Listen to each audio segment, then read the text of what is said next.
Anong go-to pen nyo? If somebody here says G-Tech, I swear. Gel pen, My Gel, Muji. Panda's good. Lalo ni mga bago, ah. This is my go-to. Super reliable. Can't go wrong with this one.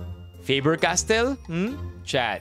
I could not understand friends in school who learned how to use this. I could never. Even the thinnest, finest version of this, I find would destroy whatever test paper I would submit because it would just cause a crazy mess. The Pilot Sign Pen. Ang cons lang ng Panda, laging nagtatae. Yeah. Or, sino dito kapag nauubusan na ng tinta yung pen nila or parang weird na bagong bili pa lang pero hindi na umaandar yung sulat, tinaktak mo na, wala pa rin nangyari. Ang ginagawa, tatanggalin yung bala, yung buong pen, and then sisindihan ng lighter sa ilalim. Who did that?